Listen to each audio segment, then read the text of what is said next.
Ok, vamos a ver. Muy bien, pues comenzamos a grabar.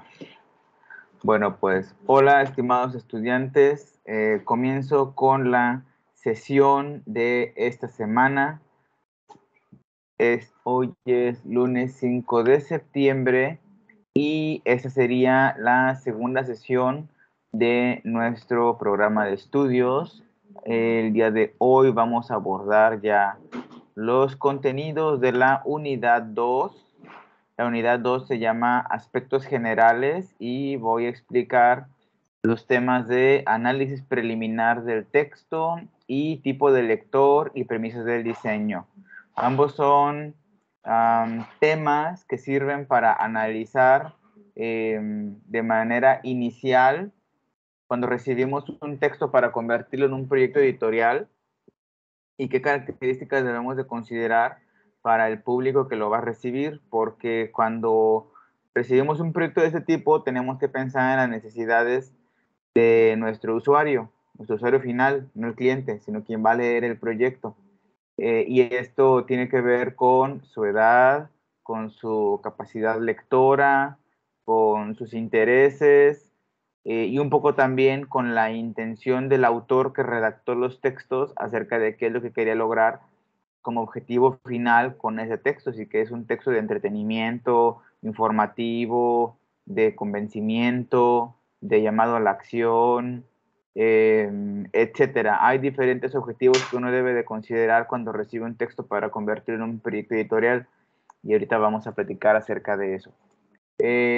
Estuve revisando las actividades que me estuvieron enviando de la práctica 1.1, que era para probar las herramientas,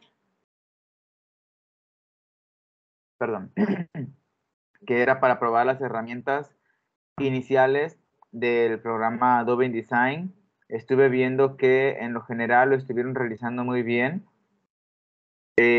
Había algunos errores comunes, como que algunos no desactivaban la casilla de la separación silábica en el panel de párrafo. Es muy importante que recuerden eso, desactivar esa casilla.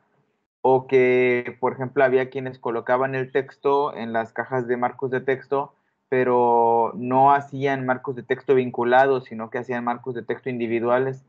Entonces es muy importante que practiquen esas herramientas para que cuando coloquen textos muy largos, como en la actividad que les voy a explicar más de ratito, estén trabajando de una manera más sencilla y más eficiente, porque ese es el objetivo de utilizar los marcos de texto vinculados, que no tengan que estar tardando demasiado en hacer marcos individuales y que si tienen que ajustarlos, pues no tengan que ir haciéndolo marco por marco, ¿ok? Entonces sí es importante que practiquen esas herramientas. Eh, Denme un segundo, voy a prender la luz.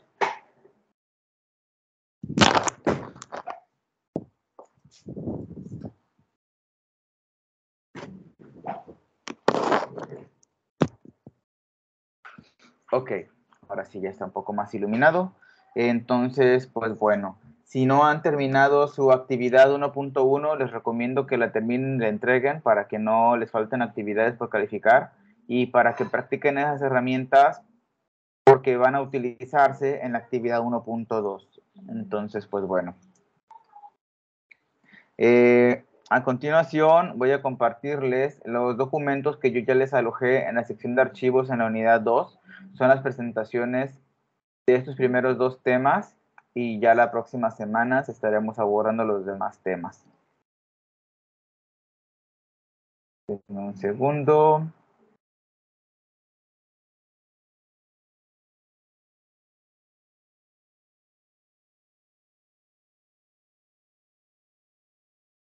Ok. Bueno, este es el primer documento, se llama Aspectos Generales. Bueno, la unidad se llama Aspectos Generales y el tema es Análisis Preliminar del texto. Cuando recibimos un texto, debemos de analizarlo para poder entenderlo, para poder identificar cuáles son las necesidades de este texto, porque a veces no vienen completos o no vienen correctos, para poder definir la cotización que se le va a entregar al cliente, para poder identificar errores o cómo van a abordar un proyecto editorial, etcétera. Hay muchas cosas que deben analizarse. Este documento que yo ya les alojé, bueno, tiene una información muy amplia, pero bueno, lo vamos a ir platicando aquí. Primero que nada, el análisis de textos sirve como para hacer una evaluación del documento que ustedes están recibiendo, porque cuando uno recibe un documento, uno tiene que entender cuáles son las expectativas del cliente para poder utilizar ese texto. Primero que nada, debemos de leerlo y analizarlo para entender cuál es el mensaje del autor, porque los autores que redactan el texto pues tienen ciertos objetivos con este. Vamos a verlos un poquito más adelante. Pero bueno, es importante definir, ¿no? Qué es lo que el autor quiere que el lector final haga con ese texto que ustedes van a aplicar en un documento. Otra de las razones por las cuales hay que leerlo y analizarlo completo es entender el conocimiento del texto, porque cuando nosotros comprendemos la temática de la cual se está hablando en el texto, uno puede planear mejor qué esquemas diseñar o qué partes del texto resaltar para que sean información importante que el lector debe de identificar de primera vista, o si se van a necesitar imágenes especiales o gráficos especiales, pues también saber dónde buscarlos o saber cómo crearlos. Si nosotros estamos recibiendo un texto muy técnico y no tenemos mucho conocimiento acerca del tema, pues sería bueno asesorarnos o pedir ayuda para poder entenderlo. Por ejemplo, si ustedes son diseñadores gráficos y tienen ciertas áreas de entendimiento, por ejemplo, los deportes o las artes, o la cultura, pero reciben un texto que habla acerca de una investigación de química y tiene un lenguaje técnico muy elevado y se necesitaría casi casi haber tenido un estudio previo de ingeniería química para poder entenderlo, pues muy probablemente van a poder aportar muy poco al respecto. Entonces siempre es importante tener un conocimiento acerca del tema del cual se va a diseñar una pieza y si no, apoyarse con un profesional. Y por último, presentar la información de manera estructurada, porque cuando recibimos un texto, y es un texto, sobre todo si es un texto largo, tenemos que pensar en las maneras en las que lo vamos a ir dividiendo, si se va a dividir por una introducción, por capítulos y luego por una conclusión, pero además uno de los capítulos debe de subdividirse en subcapítulos y además en ese capítulo, que es muy importante, deben de colocarse tablas, gráficos, ilustraciones, etcétera. Entonces es importante en el momento en el que uno lo va leyendo y analizando, irse formando en la cabeza como un esquema mental de cómo debería irse dividiendo para que sea más fácil de poder entenderse. Entonces, pues bueno, esos son los objetivos iniciales del análisis para el entendimiento del texto. Ahora, para poder lograrlo, hay técnicas que se van a mencionar a continuación. Primero, hay que hacer una lectura preliminar. Cuando reciben el texto, tienen que hacer una lectura rápida. Cuando están teniendo esa conversación con el cliente por primera vez, deben de pedir el documento que se va a utilizar para hacer el proyecto editorial, porque cuando lo observan, eso les permite a ustedes darse cuenta de la magnitud del proyecto. No es lo mismo recibir un texto de a lo mejor 2 cuartillas que va a servir para diseñar un folleto tríptico, que recibir un documento de 40 cuartillas que va a servir para diseñar un catálogo o una revista o un libro. Entonces, si ustedes tienen una primera conversación con el cliente y no obtienen el documento para observarlo de reojo, va a ser muy difícil que puedan medir el tamaño del proyecto y eso no les va a permitir hacer una cotización adecuadamente. Entonces, sí tienen que pedirse desde la primera cita el documento de texto para poder pensar en la cotización. Después se tiene que hacer una lectura comprensiva. La lectura comprensiva es releer el texto, observarlo por segunda vez, pero con mucha más profundidad y con una atención más crítica, porque así ustedes van a poder darse cuenta si el texto está redactado correctamente o tiene errores de ortografía o tiene errores de sintaxis, o sea que no hace mucho sentido las ideas, o que tiene errores de gramática, o sea que no se utilizan correctamente los tiempos gramaticales, los verbos, etcétera. Todo esto es importante identificarlo porque el diseñador tiene que entregar un proyecto terminado, bien realizado. Y si tiene errores de ortografía, de gramática y de sintaxis, uno tiene que preguntar si esos errores se van a corregir. Eso se llama corrección de estilo. Y si lo va a hacer el diseñador gráfico. Si el diseñador gráfico lo va a hacer, entonces ustedes tienen que añadirle a la cotización un precio extra por la corrección de estilo. Si no está considerándose en el presupuesto que el diseñador añada un cobro extra por la corrección de estilo, entonces tiene que regresarse el texto al cliente para que el cliente lo corrija. Entonces, por esa razón se tiene que hacer la lectura comprensiva del texto antes de redactar la cotización. Entonces, aquí tienen que ser cuidadosos con eso. La tercera de las técnicas es subrayar. Subrayar sirve para poder identificar cuáles son las partes importantes del texto. Esto va a ayudarles a entender a profundidad la orientación que el autor quería que ustedes le dieran al texto para poder identificar también cuál era el objetivo del autor, porque hay autores que redactan cosas para un fin informativo, hay quienes redactan para un fin de entretenimiento, hay quienes redactan para convencer al público que va a leer el texto, y ya hay quienes francamente redactan para empujarte a un llamado a la acción.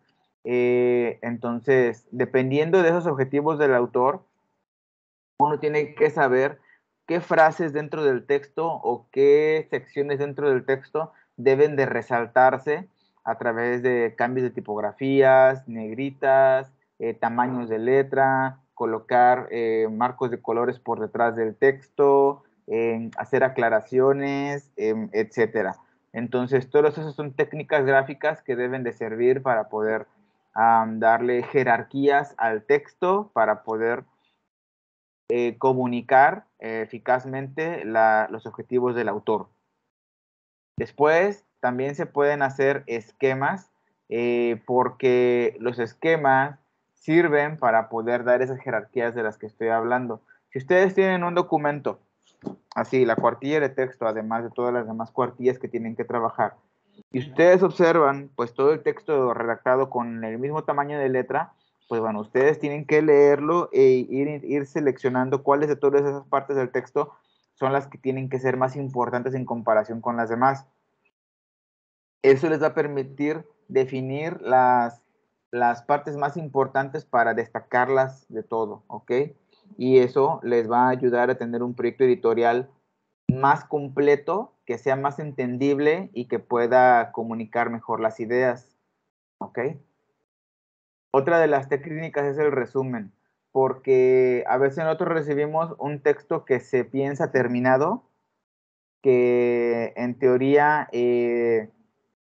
ya no debería tener más ajustes, pero nosotros elaboramos una cotización con base en ese tamaño de texto. A veces no se cuenta con un presupuesto para poder abordar todo el proyecto y se quiere utilizar todo el texto, entonces se sacrifica el tamaño de la tipografía para no sacrificar el presupuesto. Entonces eso pues tampoco está muy bien, porque es muy difícil leer un texto larguísimo que es muy pequeño, nada más por no querer invertir o no poder invertir en un documento más grande. Entonces, a veces hacer resumen del texto sirve para poder eliminar las cosas que en el texto que a lo mejor son como muy obvias o ya quedaron explicadas anteriormente o no hacen una diferencia si no se redactan, y entonces se puede ir logrando disminuir el tamaño del documento para que sí quepa todo en un proyecto editorial sin tener que aumentar el presupuesto, ¿ok? A lo mejor se estaba redactando un informe y a lo mejor algunas de las secciones del informe podrían obviarse porque ya se explican anteriormente, o a lo mejor se podrían redactar de una manera que quedaran más sintetizadas. Entonces, a lo mejor un documento de 40 páginas podría reducirse a 35 o a 30. Y entonces, de esa manera, hacer que quepa en un documento planeado como en la cotización decía. ¿Ok? Entonces, también a veces para eso sirve el resumen, para poder eliminar lo que no es necesario y poder quedarse con lo que sí es importante y que el tamaño de letra sea el adecuado para la lectura. Otra técnica es el mapa conceptual.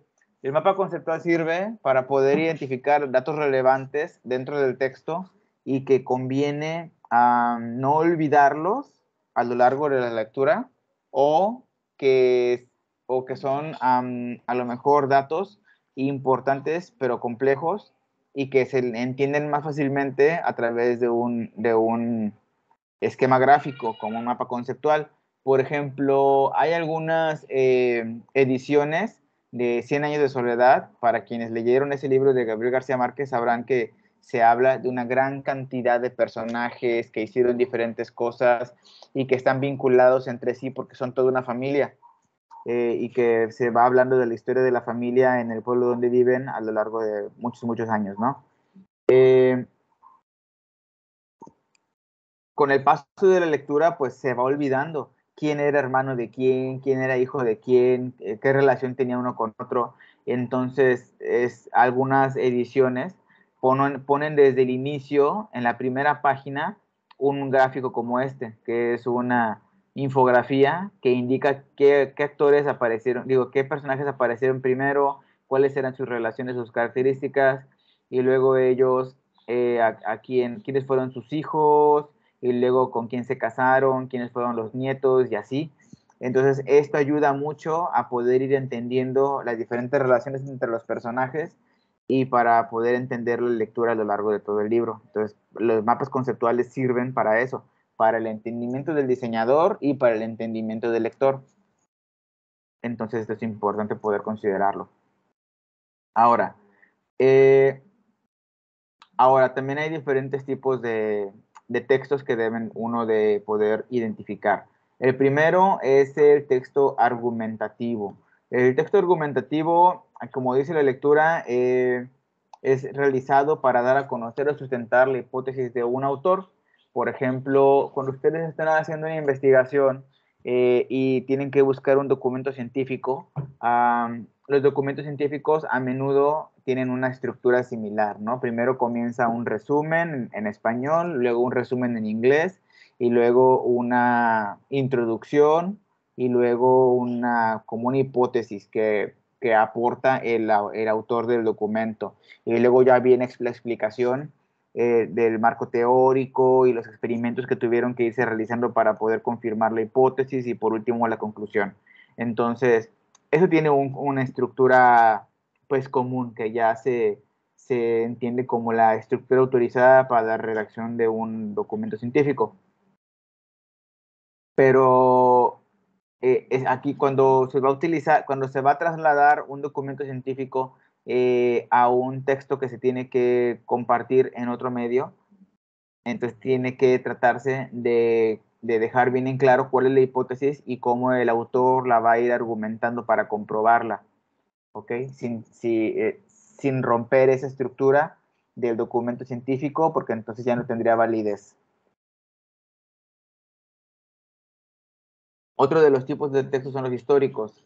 En el texto histórico se sustenta en el estudio minucioso de los hechos y los puntos presentados por el autor.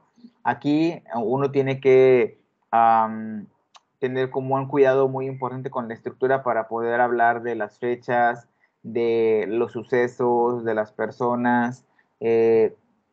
Entonces tiene que uno ser muy cuidadoso con establecer las relaciones.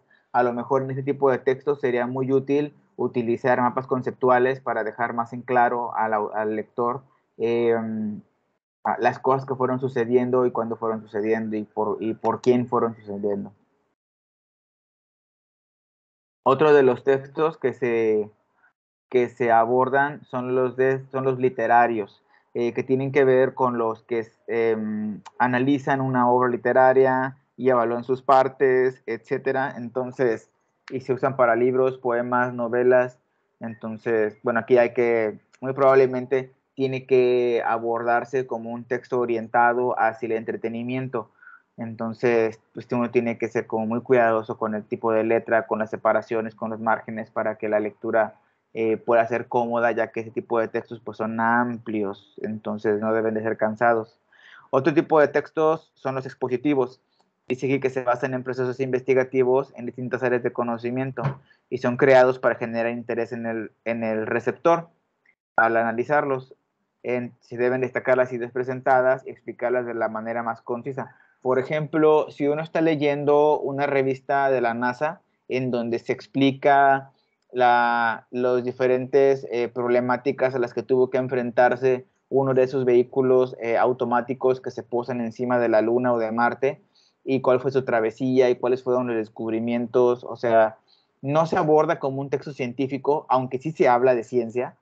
Sin embargo, se tiene que abordar de una manera más para poder comunicarlo a las personas que tienen curiosidad de ello, ¿no? Como la divulgación de la ciencia, que es hablar de ciencia sin el rigor que se le habla a las personas que la hacen.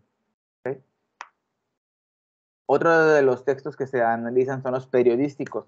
En los textos periodísticos se tiene que informar y tienen que aportarse datos, fechas, momentos, personas. Se tiene que hacer de la manera más eh, sustentada posible para que una nota periodística tenga validez. ¿Okay?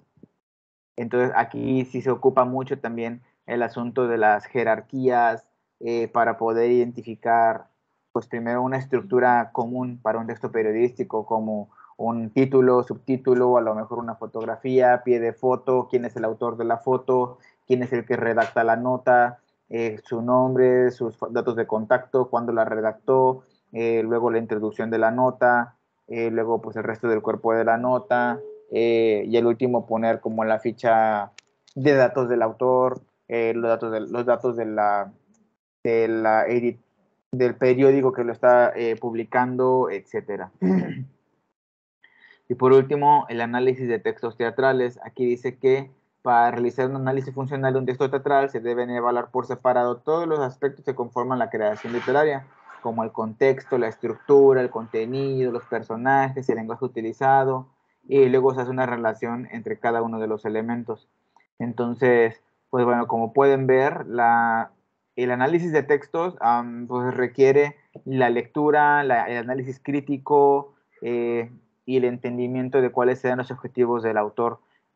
Todo esto va a ayudarnos a poder definir de manera correcta una cotización para el cliente y luego poder abordar de manera correcta el proyecto editorial. Y ahora platiquemos acerca del tipo de lector y las premisas de diseño.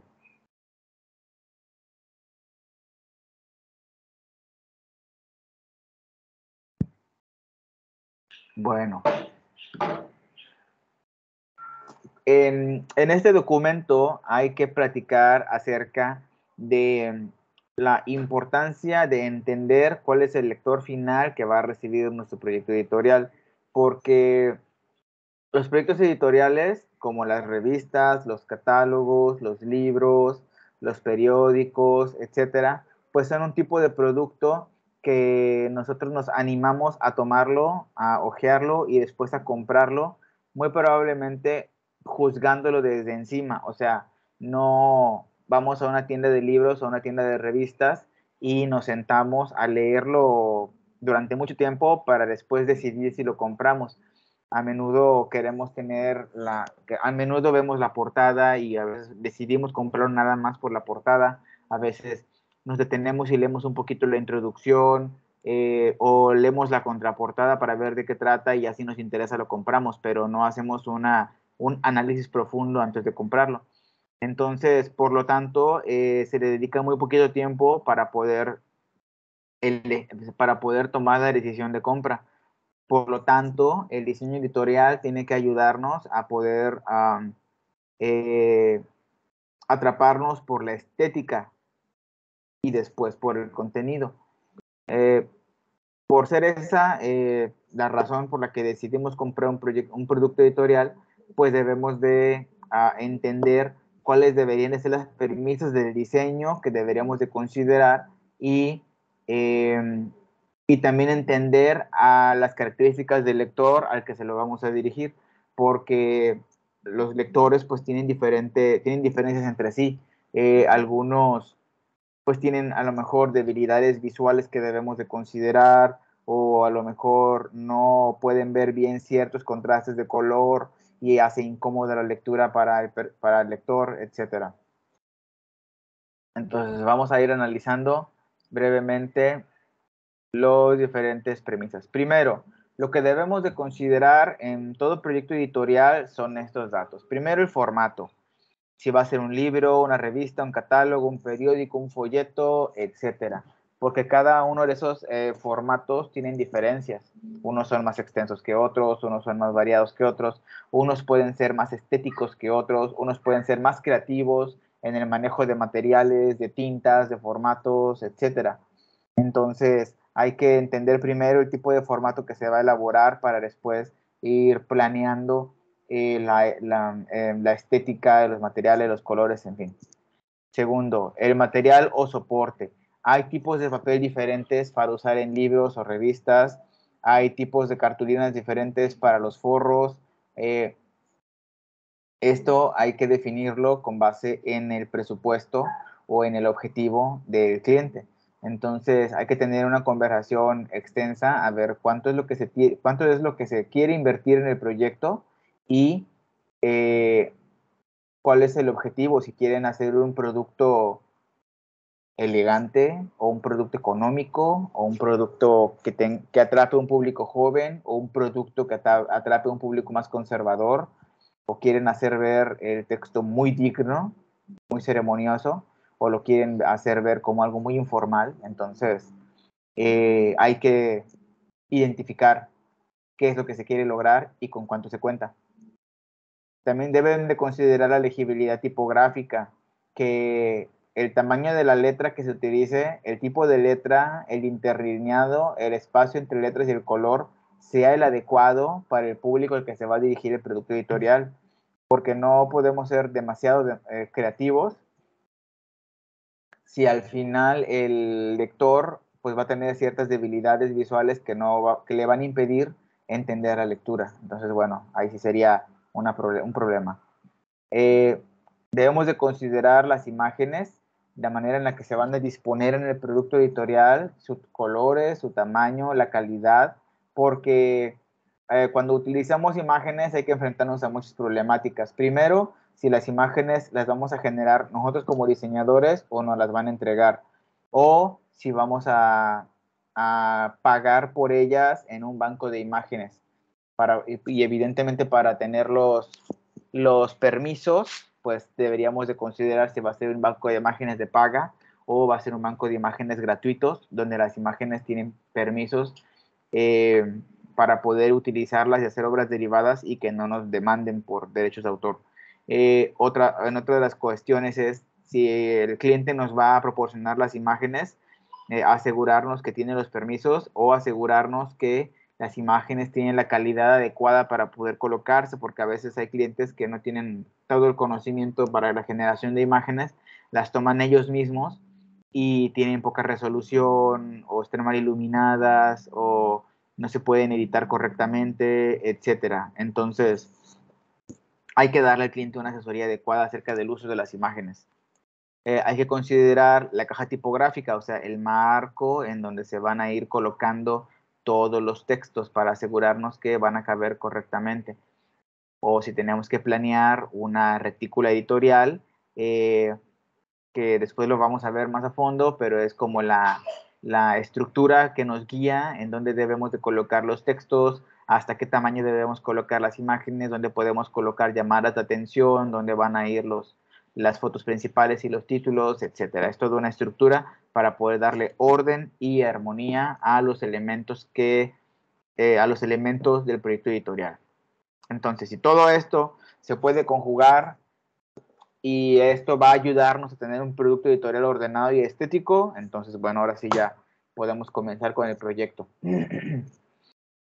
Entonces, hay 10 puntos a considerar en el diseño editorial. Primero, los medianiles. Los medianiles, como lo platicamos la semana pasada, es la separación que existe entre las columnas. También se le llama medianiles interiores a estas partes de aquí, a los márgenes que están más próximos a donde se dobla el libro o la revista. Estos debemos de considerar que deben de tener una separación suficiente para que cuando abremos el libro a la mitad, el texto no quede muy en la orillita donde está pegadas o cosidas las hojas, porque luego se pueden cortar los textos. Entonces aquí siempre tenemos que tener medianiles o márgenes generosos para que el texto no se vaya a cortar. También debemos de añadir encabezados. Los encabezados son los textos que ponemos en la parte de arriba. Se recomienda que en un documento grande como un libro o una revista amplia, coloquemos del lado izquierdo el nombre del libro y del lado derecho el nombre del capítulo, porque si nuestro producto editorial se va a dividir en partes en un PDF o se va a dividir en partes en una copiadora, pues es importante que el lector sepa qué nombre del libro es bueno, cuál es el nombre del libro que está utilizando y cuál es el capítulo que decidió copiar o separar. Entonces, es muy útil colocar esos datos aquí en la parte de arriba para las referencias. Otra de las situaciones son las numeraciones. La numeración es muy variada. En los libros se recomienda que esté en la parte de abajo, en las esquinas de los extremos, pero a veces en las revistas que son formatos editoriales mucho más creativos y más abiertos, se colocan de maneras diferentes. A veces se colocan en el centro de las hojas, se colocan en la parte de arriba o se colocan dentro del texto. O sea, evidentemente entre más creativos, entre comillas, nos queramos ver, puede ser más complicada la numeración. Entonces es muy importante que siempre tengamos presente que nuestras propuestas creativas deben de responder a las necesidades del lector. Otra de las situaciones son los espacios entre palabras y tipografías. El separado de palabras pues no tiene una regla fija porque el espaciado entre palabras y el espaciado entre letras va a depender de la tipografía que estemos utilizando. Sí hay algunas reglas, como esta tabla que les coloco aquí, que indica que en cierto software la separación entre palabras, entre letras, debe de tener una medida específica para poder hacerlo cómodo. Pero bueno, yo creo que un poco va a depender también del tipo de letra que estemos eligiendo. Eh, y aquí abajo da algunas otras recomendaciones acerca de hasta cuánto se puede reducir el espacio entre palabras para que se puedan acomodar de la manera correcta en un marco de texto sin tener que sacrificar la lectura. Puede ser hasta un 90% la separación entre palabras para que se lea bien y quepa mejor. Hay algunos autores de libros que recomiendan que el tamaño entre palabras pues no debería de ser mayor a la letra E minúscula del tipo de letra elegido. Pero bueno, hay que hacer la prueba como quiera. También hay algunas instrucciones para el espaciado entre caracteres, porque bueno, las tipografías ya vienen con esos espaciados definidos y muy probablemente hay que hacer caso al diseño de las tipografías como fue planeado, aunque hay algunas tipografías que son muy nuevas y que a veces no vienen bien diseñadas. Entonces uno tiene que observar si las tipografías tienen errores en las separaciones para poder no usarla, porque puede ser muy complicado estar corrigiendo un documento editorial muy grande con unas tipografías mal hechas y a lo mejor deberíamos utilizar pues tipografías un poco más clásicas, ¿no? Para la lectura. Otra de las características es la elección del papel, porque, bueno, para revistas o catálogos se acostumbra a utilizar papeles estucados como el couché, que es mate y a veces es brillante, pero para los libros, que son lecturas mucho más amplias, se utilizan tipos de papel que no sean brillantes, que sean opacos, porque son lecturas que necesitan más tiempo para poder abordarse. Y a menudo el papel amarillo, como no tiene tanto contraste como el papel blanco, es más cómodo de leer porque no cansa la lectura. pero debemos de considerar a quién va a ser el lector, porque una persona que tiene ciertos problemas de debilidad visual, pues va a agradecer más que el libro sea de papel blanco y de texto muy negro. Entre mejor contraste tenga, va a alcanzar a leer mejor. Aunque hay algunas afecciones, por ejemplo, las personas con dislexia, que si les ponen un texto negro sin muchas separaciones, con un fondo blanco, muy blanco, pues tienen la impresión de que el texto baila, entonces se le hace difícil la lectura, ¿ok? Ese es el tema de problemas con el contraste adyacente.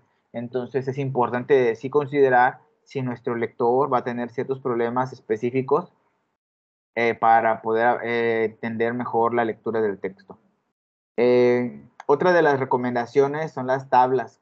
Cuando son documentos como muy técnicos y que se tienen que colocar tablas con filas y columnas, entonces lo que se recomienda es que no tratemos, no forcemos que la tabla ocupe todo el tamaño del ancho de la hoja, porque si la tabla es de pocas columnas, si es por ejemplo de 3 columnas, pues los textos que están dentro de las tablas van a tener mucho espacio entre sí y entonces eso hace más difícil vincular que la información de la izquierda pertenece a la misma categoría que la información de la derecha. Entonces aconseja que los textos de las columnas estén lo más juntos posibles, aunque no alcancen a ocupar el ancho de la hoja, pero que eso va a favorecer que sí podamos leer correctamente que la información de la izquierda de la tabla tiene una relación con la información de la derecha. También se recomienda promover la retroalimentación. Hay tipos de documentos que se elaboran y que luego el lector pues no tiene una forma sencilla de poder comunicarse con la editorial o con el autor, y entonces a lo mejor sus comentarios pues ya no los iban a poder leer, ¿no? Hay algunos formatos que a lo mejor lo permiten menos, como los libros, y hay formatos en donde sí se invita mucho a que el lector tenga una retroalimentación con quien está redactando el texto, como las revistas. De todas formas, siempre se sugiere que al final del documento editorial se coloquen formas de contacto como correos electrónicos, o como direcciones de redes sociales, o como códigos QR que los lleven que al escanearlos lleven al lector a un Google Forms o algo así, donde uno pueda colocar sus comentarios, su crítica, su opinión y que puedan llegar al autor eh, para poder pues saber, ¿no? Si al lector le gustó, si hubo algo que le hubiera gustado más, etcétera. Y por último, gestionar el proceso del cliente. El proyecto editorial es un proyecto a menudo colaborativo. Eso significa que en él van a participar pues muchas personas. Va a participar el fotógrafo, si es que se requieren imágenes, va a participar el autor, porque él es el que está planeando el texto, va a participar el cliente, que muchas veces es la compañía editorial, va a participar el diseñador, va a participar el impresor, va a participar la persona que los va a vender. Entonces, todos esos grupos de personas involucrados deberían de tener una forma de comunicación entre todos para poder estar actuando y tomando las mejores decisiones para que el proyecto sea lo mejor diseñado posible.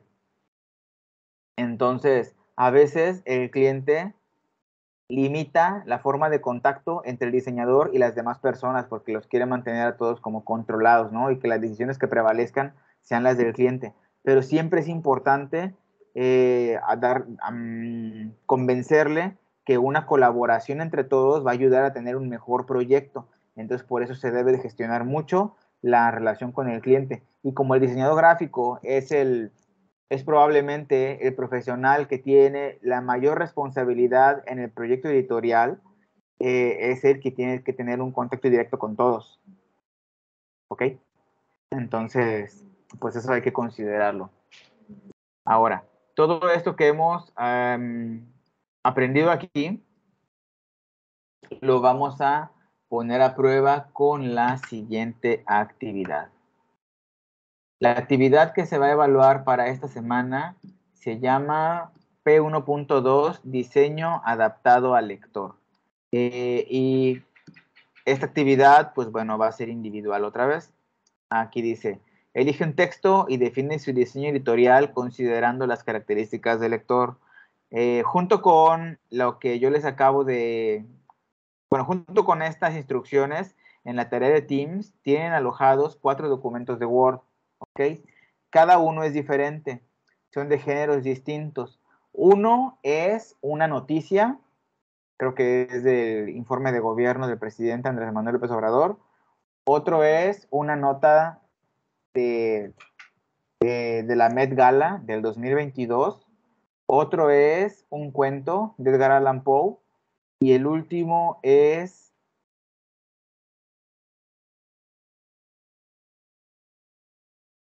Perdón, ya se me olvidó cuál era el último documento que les coloqué. Este es el cuento. Esta es la Met Gala. Este es el informe. Entonces, este es... Ah, sí. Y el último es un documento que explica, que tiene las instrucciones para realizar un proyecto escolar. ¿Ok? Entonces, bueno, todos son diferentes. Por lo tanto, requieren formas diferentes de abordarse. Tienen que leerlos, tienen que analizarlos, identificar cuál es el objetivo del autor y después planear cómo se van a colocar en un formato editorial. ¿Ok? Van dirigidos a géneros distintos y a públicos diversos. Entonces tienen que aplicar las técnicas de análisis preliminar del texto y elegir uno de ellos para trabajar, ¿ok? No van a trabajar los 4, van a trabajar uno, el que ustedes quieran.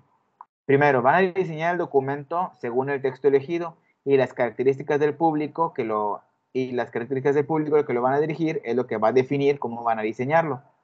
Pueden ser hombres o mujeres, adolescentes o adultos o un público maduro, estudiantes, profesionistas o personas sin una instrucción profesional. Tienen que explicar en un documento de Word a qué tipo de público van a dirigir su documento.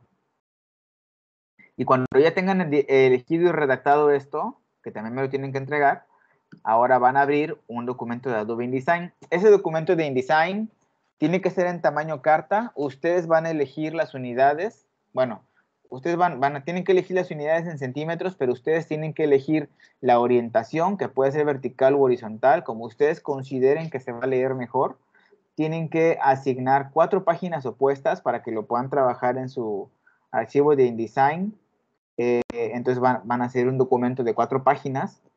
Van a elegir la cantidad de columnas con las que van a trabajar, las que ustedes consideren correctas, y van a elegir el tamaño del medianil, ¿ok? La separación entre columnas.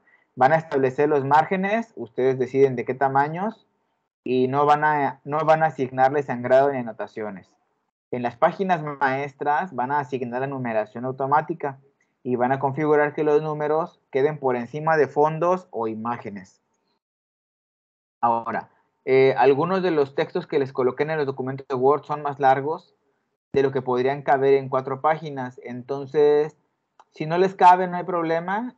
Traten de resumirlo para que el documento que me entreguen a mí sea de 4 páginas. ¿Ok?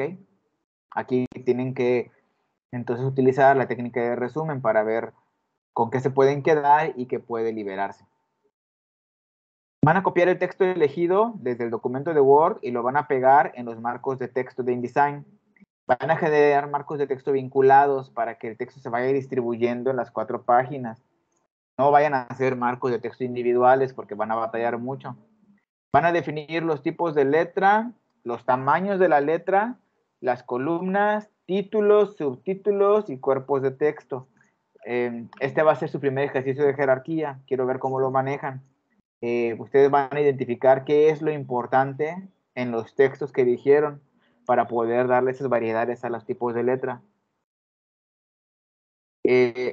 Van a considerar el tipo de público al que lo van a dirigir para que su lectura sea cómoda e interesante. O sea, hay textos que son más densos que otros, entonces ustedes piensen cómo le van a hacer para que se pueda leer con claridad, con facilidad. Distribuyan la información de manera ordenada y estética. Usen gráficos y fondos de color para dividir secciones. Si usan imágenes, asegúrense que tengan una calidad adecuada y que no tengan marcas de agua, please. Y una vez que hayan terminado su documento, lo van a exportar en formato PDF. Van a comprimir las imágenes, si es que son muy pesadas, para no generar un documento muy pesado, y van a entregar su archivo en la tarea de Teams, junto con el documento de Word, donde expliquen la elección del público objetivo. Aquí se van a calificar 3 criterios. Primero, las características del documento, que asignen todas las características indicadas al documento de trabajo, como se indicó aquí. En diseño, bueno, eso por 30 puntos. En diseño editorial por 40 puntos, que distribuyan el texto de manera ordenada y estética, que integren fondos, gráficos, títulos, subtítulos y cuerpos de texto con tipografías coherentes en las diferentes páginas. O sea, van a tener que elegir una tipografía que tenga a lo mejor una familia tipográfica amplia. No sé, por ejemplo, como por ejemplo, la Alegrella, que es el ejemplo que yo utilicé en la semana anterior, es una tipografía que se instala con los programas de Adobe y que tiene una familia tipográfica amplísima. Están las Alegrellas Serif, las Alegrellas Sans Serif, están las Alegrellas Small Caps, y de cada una tiene su versión super light, light, thin, normal, medium, bold, extra bold, hyper bold, etc. Entonces, eso me permite a mí utilizar la misma tipografía de una manera muy diversa, y eso hace que tenga una combinación adecuada, ¿ok? Si ustedes eligen una tipografía que nada más tiene 2 versiones o una versión, pues tendrán que buscar otras tipografías que combinen adecuadamente. Las imágenes tienen una resolución adecuada y no tienen marcas de agua. Bueno, todo esto por 40 puntos. Y finalmente el público objetivo. El diseño editorial corresponde al público objetivo que ustedes definieron por 30 puntos. Bueno, esas son las características que deben de considerar en la elaboración de esta actividad. Recuerden que tenemos el grupo de WhatsApp de la materia y tenemos también el chat de Teams para que me puedan escribir si es que tienen alguna duda. Estaré pendiente de sus comentarios o de sus problemas técnicos, si es que están ya trabajando con Adobe InDesign y no saben cómo hacer algo. Entonces, por favor, escríbanme para poder ayudarles. Bueno, entonces dejo esta sesión grabada y seguimos en contacto. Hasta pronto.